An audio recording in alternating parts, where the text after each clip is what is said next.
не ми се изпускам през това време, че няма накъде повече от това. Тоест това не е добра организация на движението. Това трябва да се помисли допълнително. И на последно място искам да акцентирам върху един личен проблем, който на нашия вход и на блок. Значи ние живеем вход на 61-ви блок. Имаме детска градина на 10 метра до нас, Алемак се казва. Родителите абсолютно всяка вечер всяват терор в нас гражданите, които не стига, че си платихме зелената зона, не стига, че няма къде да се спре в тази зелена зона, те хора си блокират нашите коли, да спират пред тях. Ние сме се спряли на паркоместа, от чертаните паркоместа, те паркират пред нас. Когато помолиш някой нещо, той дига скандал, почва да крещи, че за 10 минути, ама от 4,5 до 6,5, 2 часа всеки за 2 минути. Или за 10, нали. През това време аз имам дете, не мога да го взема. Обади се пак на полиция, на общинска, всички казаха, сори, ама никой дорем, те ще се заминат, че идват други и така нататък. Добре, елате ги, го обявете всеки ден, бързо ще научат урока. Това не се случи. Значи никой не идва да вземе отношение. Значи, питаме една жена, вие зелена зона платихте ли се? Ето спирате тук на моето място, където нали, не сме си платили, това е на блока, нали, на квартала.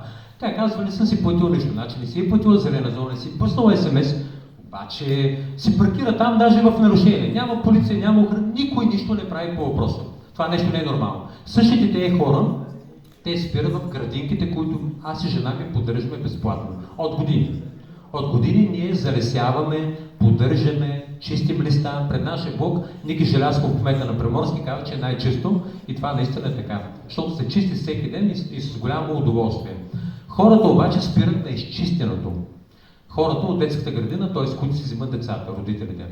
И когато няма какво да се направи, защото с жена ми залесихме градинката така покрай бордюрчето, където спираха с лавандула, самия купихме.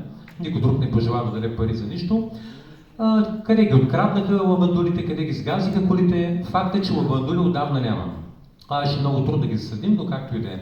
После сложих и ни гуми. Ако някой не знае кои са гумите в 61-ви блок, аз ги слагам, може да ме губи. Значи ние автомобилни гуми ходят до гумаджиницата и ги редят там. Може сега да отидете, има 30 гуми сложени там. Тук там някой ги изчиства, ги мати, защото било буклук. Обаче пък за мен е по-голям буклук е да видя колите, които са паркирали на тревната площ, на които аз чисти и децата ми играят. Затова те гуми ви казвам, че ще ги има, ако искате всеки ден ги махайте. Това е към кмета на Варна. Махайте ги, пък аз ще ви слагам гуми. Към кмета, защото в момента те са управляващи. Благодаря, господин Димитров. Само една секунда и приключвам. Не ви прекъснем, но по принцип нашия режим... Знам, 3 минути. Искам... Не, 5 минути. 5 минути. Само секунда ми дайте. Приключвам.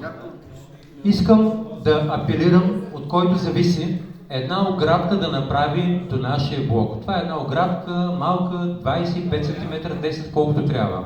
Та оградка ще има смисъл на това, че хората няма да паркират на тревната площ и аз няма да слагам гуми там, няма да се карам с родители и няма да има този проблем. Една оградка. Моля, елате и ми направете една оградка малка. Тревна ли било, дървена ли било, за да има къде да живеем нормално и децата ми да играят там. Благодаря на всички, надявам се да съм ги засарял.